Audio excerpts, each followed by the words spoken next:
Mbrëmje e vështirë për doktorin, thirrja e ish-ministrit të tij të brendshëm dhe pasardhësit të tij Plank Prishës në krye të Partisë Demokratike, në SPAK për 21 janarin, ja prishi rahatin dhe u ngrit nga koltuku për t'u rikthyer në parlament. Fjalën e mori për raportin e avokatit popullit, por sakrificën nuk po e bënte për të përshëndetur ish avokaten dhe ish drejtorin e tij të policisë në kohën e vdekjes së Kosta Trebickis. Natyrisht, në këtë dramë të madhe, avokati i popullit ndodhet në pozicionin Bir Selmani Nans, cilin qaj më parë.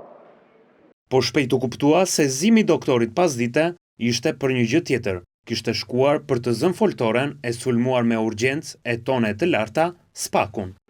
A e dini ju që bëhet apo jo? A e dini ju se si këta zyrtar dërgojnë emisarët e tyre të zi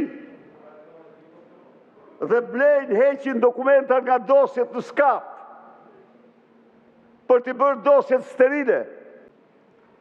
Kjo është arsyeja pse vonohen. Po pse? Se bëjnë pazare, se shesin dokumenta.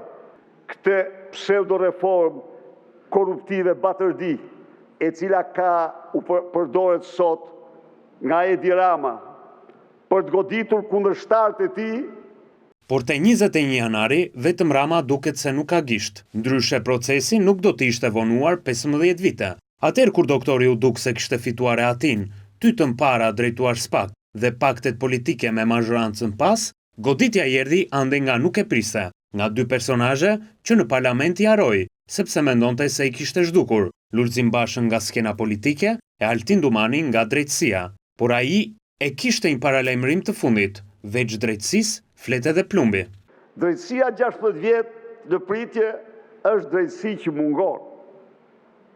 Drejtësi që krijon ato shpërthime që ne pam nga ekzekutimi publik në sallën e gjyqit të gjykatësit.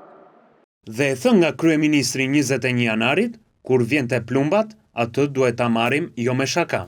I thuj që po preke gjën më të vogël, do jenë 5 snajper, 4 në 4 anë dhe unë në dritare. Dhe në absolute do goditet vetëm po se të shpoj plumbi.